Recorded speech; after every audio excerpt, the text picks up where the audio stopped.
अस्मद्गुरुसमारम्भां यतिशेखरमध्यमां लक्ष्मीवल्लभपर्यन्तां वन्दे गुरुपरम्पराम् ஆழ்வார்கள் வாழி அருளிச் செயல் வாழி தாழ்வாதுமில் குறவர்தாம் வாழி ஏகழ்வாறுமுய்ய அவர்கள் உரைத்தவைகள் தாம் வாழி செய்யமறை தன்னுடனே சேர்ந்து.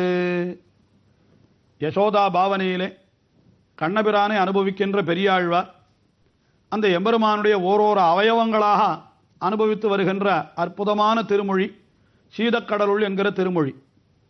அதிலே கீழே எம்பெருமானுடைய அவயவங்கள் வாக்கும் நயனமும் வாயும் முறுவலும் மூக்கும் என்றெல்லாம் அனுபவித்தவர் திருக்கண்களையும் அனுபவித்தார். அதற்கு மேலே அடுத்தபடியாக திருக்கண்களுக்கு மேலே இருக்கிற புருவத்தை ஒரு பாசுரத்தாலே அனுபவிக்கின்றார். இது மிகவும் அற்புதமான பாசுரம். இது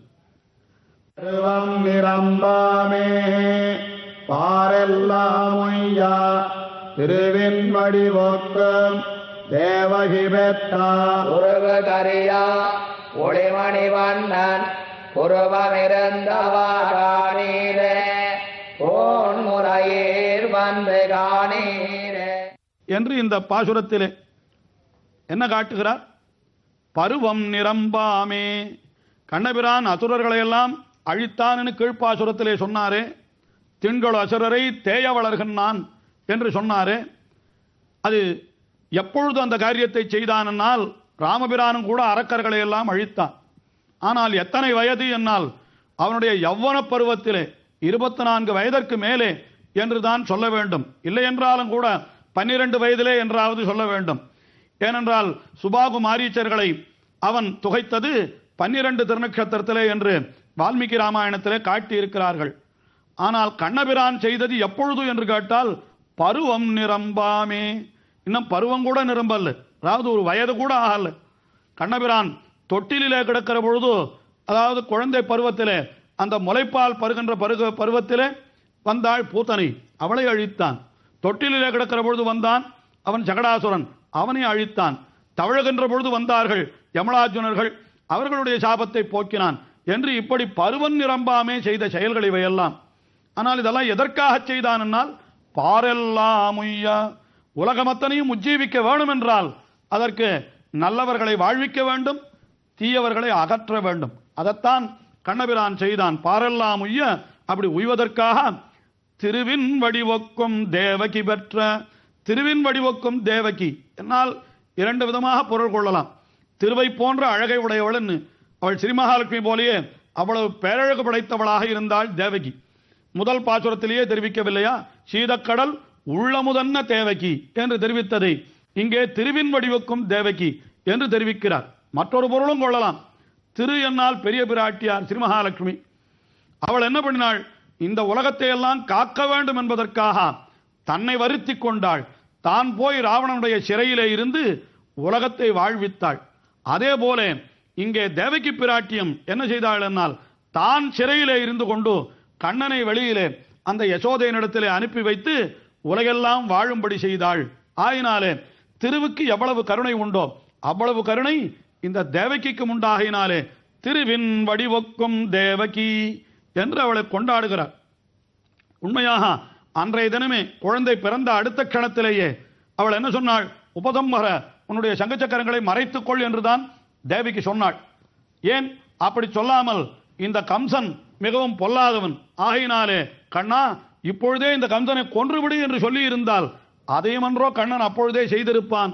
ஆனால் அப்படி செய்யாமல் இந்த அனுபவத்தை யசோதை பெற வேண்டும், அந்த கண்ணனை வளர்க்கின்ற அனுபவத்தை எல்லாம் இவள் பெற வேண்டும் என்பதற்காக அப்படி கண்ணபிரானை அனுப்பி வைத்தாள் அல்லவா தேவகி. ஆகினாலே அவள் திருவை போன்ற ஒரு கருணை உள்ளவள். திருவின் வடிவக்கும் தேவகி பெத்த உருவு கரிய ஒளிமணிவண்ணன்.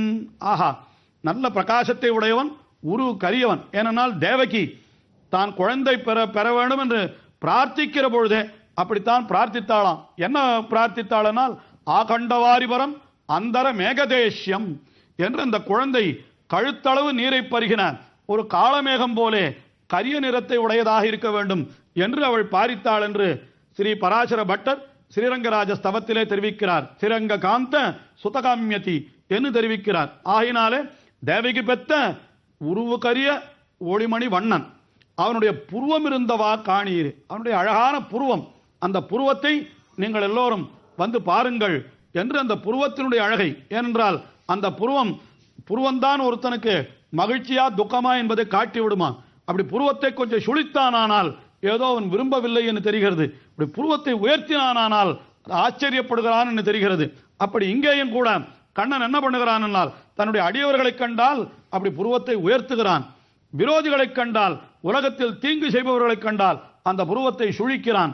ஆயினாலே அப்படிப்பட்ட புருவத்தை நீங்கள் எல்லாரும் வந்து பாருங்கள் என்று இந்த பாசுரத்திலே அழைக்கிறார்கள். அடுத்த பாசுரம், அந்த பாசுரத்திலே கண்ணபிரானுடைய மற்றொரு அவயவத்தை வர்ணிக்கிறார் பெரியாழ்வார். இதிலே அழகான பாசுரம் இது. ஆனால் இது பிற்காலத்திலே நடந்த நிகழ்ச்சியைத்தான் சொல்லுகிறது.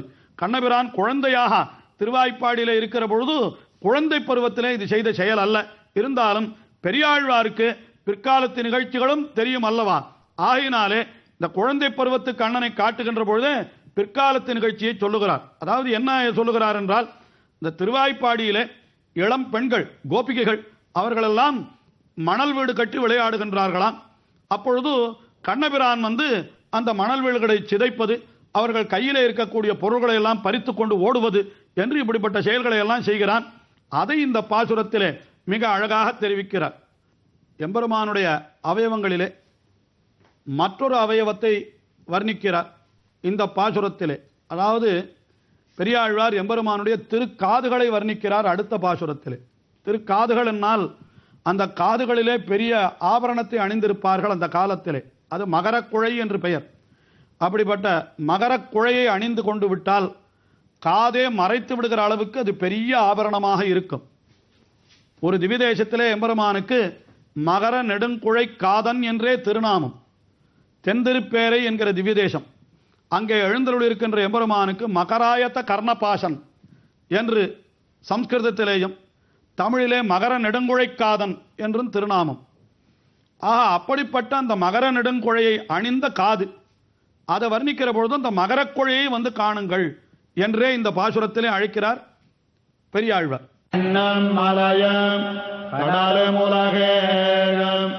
உண்ணம் திறத்து மகிழ்ந்தொன்னம் பிள்ளைக்கு வண்ணமழல்கோள் மகரக்குழைவை தென்னமிருந்தவாதானீரே சேழிரையீர் வந்து காணீரே என்று அழைக்கிறார்.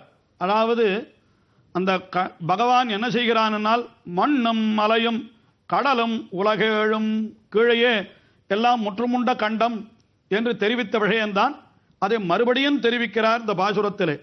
பிரளயம் வந்த பொழுது அந்த உலகங்கள் எல்லாம் பிரளயத்திலே அழிந்து போகாமல் இருக்க வேண்டுமே என்பதனாலே பகவான் என்ன செய்தான் என்னால் அந்த மண் என்ன, மலை என்ன, கடல் என்ன, முற்றும் எல்லாவற்றையும் உண்ணும் திறத்து தான் உண்கிறானாம். அப்படி உண்கிற பொழுது எப்படி உண்ணுகிறான் என்னால் மகிழ்ந்துண்ணும் பிள்ளை, மகிழ்ந்து உண்ணும் என்றால் என்ன மகிழ்ச்சி, எல்லாவற்றையும் சம்ஹரிக்கிறோம் என்பதிலே மகிழ்ச்சி உண்டு. ஒன்றை அழிக்கிற காலத்திலே ஒருத்தனுக்கு மகிழ்ச்சி உண்டாகுமா என்றால் இங்கே பகவான் அவற்றை அழிப்பதில்லை. பின் என்ன செய்கிறான் என்றால் பிரளயத்திலிருந்து காப்பதற்காக அவற்றை தன்னுடைய வயிற்றிலே வைக்கின்றபடியினாலே இவைகளெல்லாம் நாம் காக்கின்றோமே என்கிற மகிழ்ச்சியினாலே செய்கிறான் என்பதைத்தான் இங்கே பாசுரத்திலே பெரியாழ்வார் என்ன காட்டினார் என்னால் உண்ணும் திறத்து மகிழ்ந்துண்ணும் பிள்ளைக்கு, மகிழ்ந்து உண்ணும் பிள்ளை என்று அப்படி பிரளய காலத்திலே அவற்றையெல்லாம் தன்னுடைய வயிற்றுக்குள்ளே மகிழ்ச்சியோடு வைத்துக் கொண்டிருக்கிறானாம். அப்படிப்பட்ட பிள்ளைக்கு என்ன அவயவம் இந்த பாசுரத்திலே என்னால் வண்ணம் எழில்கொள் மகரக்குழைவை திண்ணமிருந்தவா காணீரே. வண்ணம் எழில்கொள் மகரக்குழைவை, அழகான வர்ணத்தை உடைய மகரக்குழை. மகரக்குழை என்னால் அந்த மீனினுடைய வடிவிலே செய்யப்படுகிற ஒரு குழை. குழை என்னால் ஆபரணம், அதாவது மீனினுடைய வடிவிலே தொங்க விடப்படுகின்ற ஆபரணம் என்று சொல்லுவதில்லை. மீனினுடைய வடிவிலே அப்படி காதிலே முழுவதுமாக அணிந்து கொள்ளக்கூடிய ஒரு ஆபரணம். இன்றைக்கும் நாம் சந்நிதிகளிலே சென்றோமானால் எம்பெருமானுடைய அந்த திருமேனியை செவிக்கிற பொழுது கர்ண பத்திரம் என்று சொல்லும்படியான அந்த திருக்காதுகளை சேவிக்கின்ற பொழுது இந்த திருக்காதுகளிலே அப்படி மீனினுடைய வடிவிலே இருக்கக்கூடிய ஆபரணமானது அணிவிக்கப்பட்டிருக்கும். அதைத்தான் இந்த பாசுரத்தில் காட்டுகிறார் பெரியாழ்வார். அதாவது ஆபரணமானது முழுவதுமாக இங்கே திருச்செவிகளை மறைத்திருக்கின்றபடியினாலே அவர் கீழ்ப்பாசுரங்களிலே சொன்னது போல கண்கள் இருந்தவா காணீரே, புருவம் இருந்தவா காணீரே என்றெல்லாம் சொன்னார் போலே இந்த பாசுரத்தில் காதுகள் இருந்தவா காணீரே, செவிகள் இருந்தவா காணீரே என்று சொல்லாமல் அவர் என்ன தெரிவிக்கிறார் என்னால் மகரக் குழையவை திண்ணம் இருந்தவா காணீரே, சேயிழையீர் வந்து காணீரே என்று இந்த பாசுரத்திலே அந்த மகரக் குழையை அனுபவித்தார். அடுத்த பாசுரத்திலே அந்த கண்ணபிரானுடைய திருநெத்தியினுடைய அழகை வர்ணிக்கிறார். எம்பெருமானுடைய திருநெத்தி என்பது எவ்வளவு அழகான திருநெத்தி, அப்படியே அஷ்டமி சந்திரனை போல அப்படி இருக்கக்கூடியதாம் அந்த திருநெற்றி, அவ்வளவு பிரகாசமாக இருக்கக்கூடிய திருநெற்றி.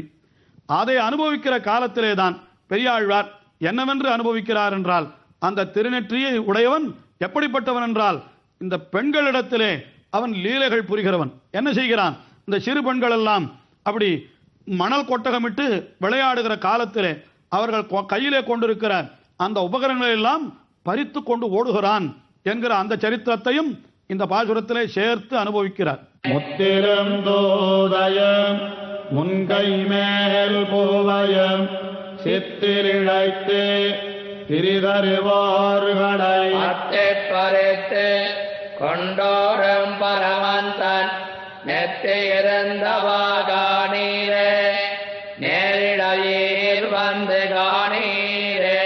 அந்த திருவாய்ப்பாடியில் இருக்கக்கூடிய பெண்கள் அவர்களெல்லாம் என்ன பண்ணுகிறார்கள் என்னால் இளம் பெண்கள் விளையாடுகிறார்கள். விளையாடுகிற காலத்திலே கையிலே முற்றில் என்னால் ஒரு சின்ன முறம் என்று சொல்லுகிறோமே, அதாவது மூங்கிலாலே ஆன மிகச்சிறிய முறத்திற்கு முற்றில் என்று பெயர். அதற்கு மேலே அது மண்ணை எடுத்து அலைவதற்காக கொண்டிருக்கிற ஒரு உபகரணம் முற்றில். தூதை என்னால் சிறு பானை, அதாவது பெண்கள் எல்லாம் விளையாடுகிற பொழுதோ சமையல் செய்கிறா போல சில விளையாட்டுகளை விளையாடுவார்களாம். அதற்காக செப்பிலே ஆன சிறு சொம்புகளை வைத்துக் கொண்டிருப்பார்கள். அதற்குத்தான் தூதை என்று பேர். முற்றிலும் தூதையும் முன் கைமேல் பூவையும் என்றால் அவர்கள் ஒரு பூவை என்ற ஒரு பறவை, அதாவது நாம் இப்பொழுது தற்காலத்தில் மைனா என்று சொல்லுகிறோமே அது போன்ற ஒரு பறவைகளையும் வைத்துக் கொண்டு அவர்கள் விளையாடுவார்களாம். இதெல்லாம் அந்த பெண்கள் சிறுமுற்றம், சிறு பானை, அந்த பறவை இவைகளெல்லாம் பெண்கள் வைத்துக் கொண்டிருக்கிறார்கள். ஆனால் கண்ணன் என்ன செய்கிறான் என்றால் அவற்றையெல்லாம் பற்றி பறித்து கொண்டு ஓடும் பரமன். அவற்றையெல்லாம் பறித்து கொண்டு விடுகிறான் அவர்களிடத்திலிருந்து. எதற்காக என்னால் இதெல்லாம் ஒரு விளையாட்டு. இப்படி இவன் பறித்து கொண்டானால் இவனை தேடிக்கொண்டு இவன் பின்னாலே இந்த பெண்கள் வருவார்கள் அல்லவா, அதற்காக இவன் பண்ணக்கூடிய காரியம் இது. இது நிறைய பாசுரங்களிலே ஆழ்வார்கள் பல இடங்களிலே காட்டி இருக்கிறார்கள். அப்படி இங்கேயும் கூட முற்றிலும் தூதையும் முன்கை மேல் பூவையும் சிற்றில் இழைத்து திரிதருவோர்களை, அப்படி சிற்றில் என்னால் சிறுவீடு கட்டி மணலிலே சிறுவீடு கட்டி விளையாடுகிறவர்களை பற்றி பறித்து கொண்டோடும் பரமன். அப்படி ஓடுகிற காலத்தில் அவனுடைய நெற்றி அது என்ன அழகாக இருக்கிறது. அந்த நிமிர்ந்த நெற்றியோடு செல்கிறான். அந்த நெற்றி இருந்தவா காணீரே, நேரிழையீர் வந்து காணீரே. அந்த நெற்றியினுடைய அழகை நீங்கள் வந்து பாருங்கள். என்ன அழகாக அவனுடைய நெற்றி இருக்கிறது என்றால் இந்த வெற்றி களிப்போடு இந்த பெண்களுடைய அந்த உடைமைகளை நாம் பறித்து கொண்டு விட்டோம் என்று அந்த விளையாட்டிலே அவனுக்கு ஏற்பட்ட பெருமிதம் எல்லாம் அந்த நெற்றியிலே தோன்றுகிறதாம். அப்படிப்பட்ட நெற்றி இருந்தவா காணீரே, நேரிழையீர் வந்து காணீரே. நேர்த்தியான ஆபரணங்களை அணிந்த பெண்களே நீங்கள் வந்து பாருங்கள். நீங்களும் தான் ஆபரணங்கள் எல்லாம் பூட்டிக் கொண்டிருக்கிறீர்கள், ஆனால் கண்ணனுடைய திருநெற்றி போல உங்களுடைய திருநெற்றி இருக்கிறதா என்று நீங்களே பாருங்கள் என்று சொல்லுவது போல அவர்களை அழைக்கிறார் இந்த பாசுரத்திலே. மேலும் இந்த வர்ணனை தொடர்கிறது. தொடர்ந்து பார்ப்போம்.